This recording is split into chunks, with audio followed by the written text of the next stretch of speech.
Welcome back, traders. You're watching Frank's Trades.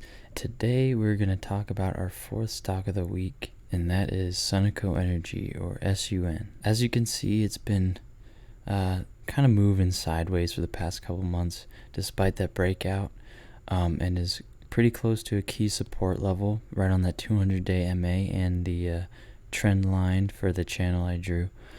The energy sector as a whole has been kind of beaten down too, about 57 points on the S&P energy sector, so I'm kind of bullish on a couple energy stocks.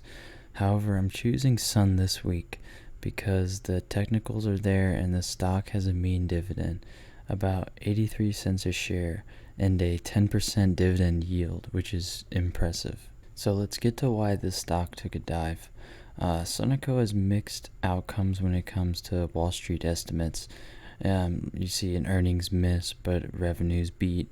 Earnings was missed by 74 cents, but here revenues beat expectations, but were still less than that of the revenue from Q2 of 2018.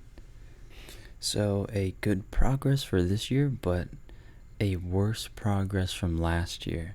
And here in this article, you see a lower net income compared to the second quarter of last year. And just below that, you'll see the EBITDA, or the earnings before tax, basically, is 12 million higher than last year's, thanks to larger fuel volumes and less cost. So not a lot of improvement going on, but also not a lot of really any hindrance to the company as a whole. And here in this article, however, it talks about Sunoco's debt increasing from 5 million to 30 million. But that's not necessarily bad news. They aren't just blindly spending money and burning through cash. They're investing basically in other projects, like the pipeline it mentions at the end of the paragraph, the J.C. Nolan pipeline. And it also mentions here that the new projects are giving Sunoco more access to what I believe he's trying to say is the Permian Basin. I just pulled it up on Google just to show you what it is. It's an oil field, and it is the largest producing oil field in the world, so it would only make sense that he was trying to say that. And to top it off, they got a yield of 10%. Now that is very rare to see a stock at this price with such a huge dividend yield, and it's just very impressive. And now on to the rankings.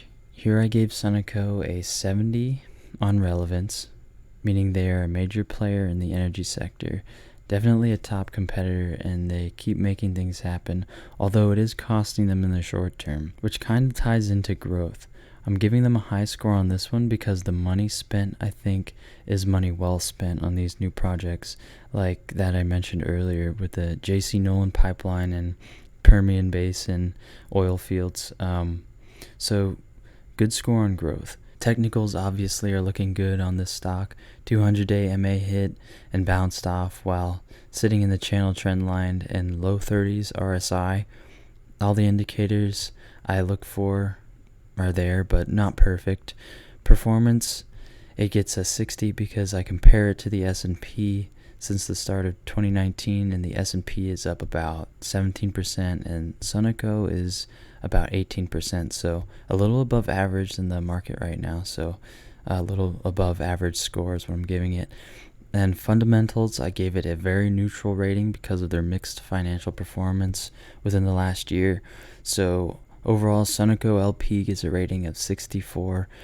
Remember, on a 100-point scale, stocks below 50 are sell and above 50 are buy. So 64 looks like a buy hold sort of scenario. Zacks has it as a hold, but I see this as a buy right now, at least for the next week. Hence the name stock of the week. And there you have it. I hope you liked this video. Hope it wasn't too long or too complicated. And I will see you next time on Frank's Trades, and I wish you all a good and profitable week. See you next time.